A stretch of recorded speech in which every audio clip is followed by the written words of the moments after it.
Gracias por continuar con nosotros. Estamos despidiendo el mes de julio con las mejores historias del año y también dándole la bienvenida a agosto, un mes de aniversario para Sin Reservas. Tenemos más que compartir con ustedes. Detrás del 80% de las muertes de las mujeres en Guatemala hay un historial de violencia intrafamiliar. Muchas de las mujeres se deciden a pedir ayuda cuando ya es demasiado tarde.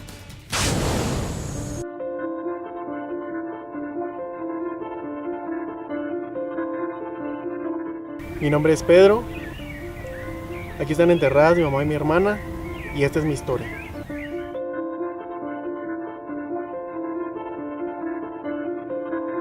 No era la primera vez que discutían. Los padres de Pedro Morales, quien en ese entonces tenía 13 años, ya estaba cansado de las constantes peleas que le robaban la paz a su hogar, que lo conformaban él, Ana Sofía Pineda Morales de 19 años, su madre Rosa María Morales Eseña y su padre Jaime Alberto Pineda del Cid.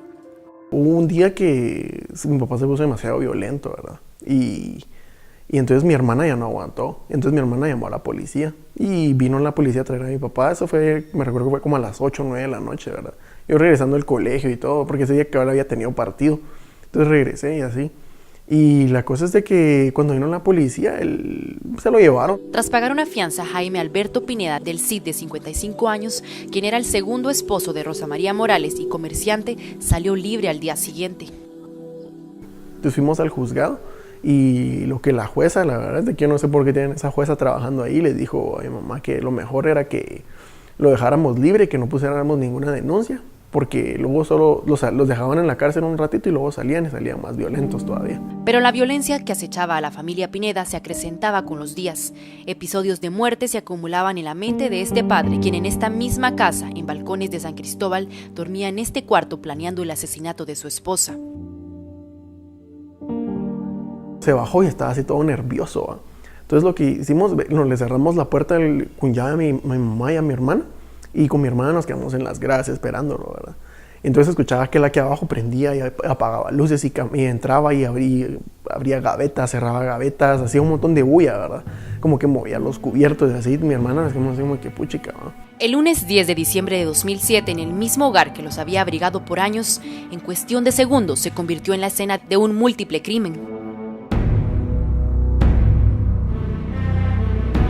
Mi mamá estaba aquí cabal afuerita. Entonces ella me dijo, mira, tu papá está teniendo problemas, tu papá está muy enojado hoy, que no sé qué. Entonces él estaba por la puerta y yo me acerqué y le dije, ¿qué te está pasando, verdad? Y que ya estamos hartos de esto, le dije. Entonces yo lo veía que él estaba así como que todo nervioso y luego como que no sé cómo hizo, sacó la mano de la bolsa y se le cayó un cuchillo. Entonces yo cuando me le quedé viendo al cuchillo, el único que hizo fue de que corrió de una vez, me apuñaló ahí. Entonces yo me quedé así como puchica. Entonces fue cuando mi mamá empezó a gritar. Con el arma homicida en las manos, Jaime Alberto fue tras de Rosa María y la empezó a apuñalar también. Al ver esto, Pedro trató de ayudarla golpeando en la cabeza al amoroso padre que le había enseñado a jugar fútbol cuando era pequeño.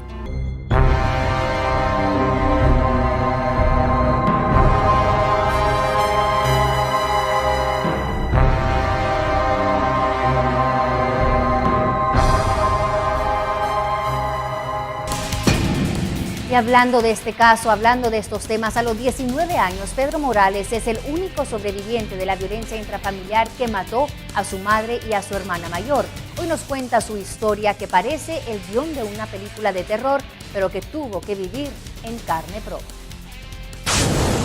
Luego de apuñalar a su hijo menor y a la mujer a la que le prometió amor eterno, fue tras de su hija mayor, Ana Sofía Pineda, de 19 años.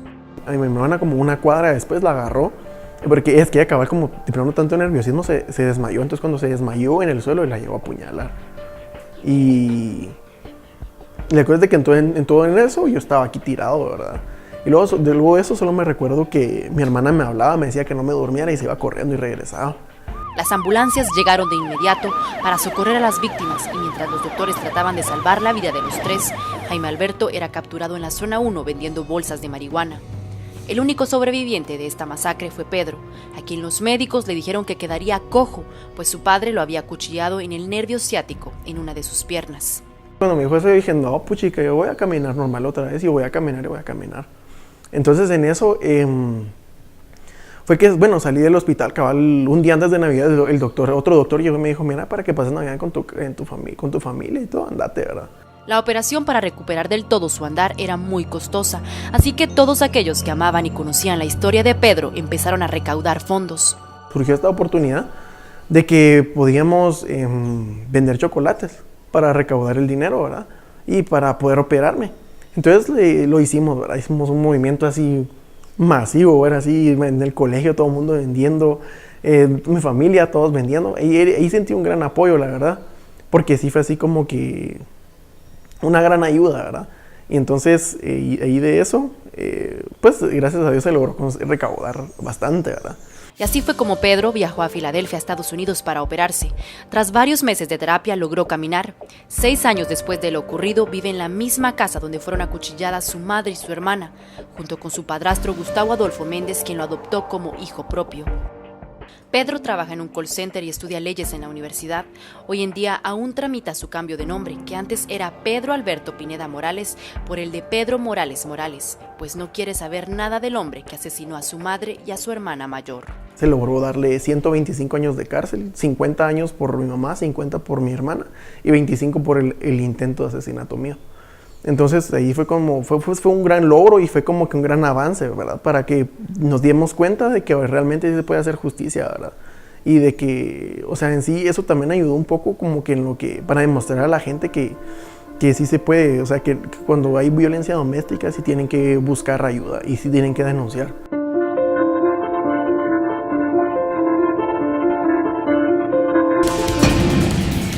Lo último que Pedro supo de su padre fue que se convirtió en pastor evangélico del Centro Preventivo. La ayuda psicológica que recibió Pedro desde la muerte de su madre y su hermana fue vital para poder contar la historia y así ser ejemplo para otras familias que vivan circunstancias similares y tomen medidas de precaución antes de que sea demasiado tarde. Vamos a continuar con estas historias de impacto.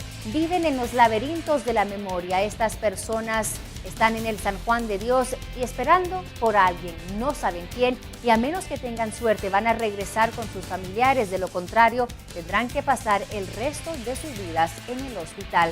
Son los pacientes XX que tienen una vida por redescubrir.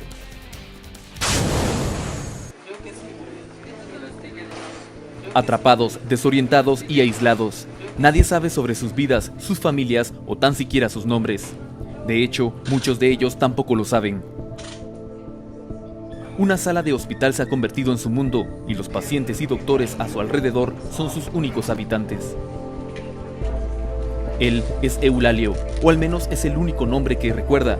Desde hace 4 semanas está aquí en la sala 6 de Medicina para Hombres del Hospital San Juan de Dios, a donde llegó inconsciente. Yo me vine para abajo, o sea, desde la zona 10 para acá me vino y perdí el conocimiento. No es por pensar mucho, pero perdí la memoria. A Eulalio, los bomberos lo encontraron tirado en la calle con una fuerte contusión en la cabeza. Fue operado y sufre de amnesia. Por ahora es conocido como el paciente XX 2013-115 y deberá esperar hasta que una investigación revele el misterio de su identidad. Esa investigación está a cargo de la licenciada Ninette Hernández, la trabajadora social encargada del nivel 5 en la torre norte del hospital. Su trabajo es reconectar a estos pacientes con su vida. Bueno, son pacientes no identificados que los bomberos ingresan, que los han encontrado en la vía pública. Durante el último mes, Ninette ha buscado la identidad real de Eulalio. Su caso ha sido uno de los más complicados en su carrera. A diario, Ninette entrevista a sus pacientes para fomentar el proceso de recuperación. En el caso de Eulalio, su progreso ha sido lento pero positivo. Mi nombre es Bernardo Eulalio Ramírez Pérez. Soy del municipio Concepción Cutuapa, una aldea que se llama Ixcamiche. La memoria de Eulalio se recupera, pero hasta ahora no es suficiente. Nadie en ese lugar conoce a alguien con ese nombre y deberá esperar aún más. El caso más severo es del paciente XX 2013-24550. Después de un mes hospitalizado por padecer una infección en el hígado, solo menciona un nombre y un lugar: Olegario Álvarez y Mataquescuintla. Él no aporta más información, ¿verdad? Esperemos que él continúe mejor para que puedan haber nuevos datos y podamos localizar a los familiares. Su foto ya fue publicada en ese municipio y se ha investigado a través de los COCODES, pero hasta el momento no ha habido respuesta positiva. Un golpe de suerte llega de sorpresa. Una persona que acompaña a otro paciente que ingresa al hospital reconoce a Eulalio, confirma su nombre y avisa inmediatamente a su familia. Finalmente volverá a casa. Alguien habló, dice, con los señores, algo así, mis vecindarios. Pronto una ambulancia lo llevará hasta un autobús con destino a la aldea Concepción Tutuapa en San Marcos. Los XX viven aproximadamente 3 meses en un hospital y son frecuentes en los hospitales nacionales. Eulogio y Olegario tendrán que esperar en una camilla hasta que su prisión mental los libere.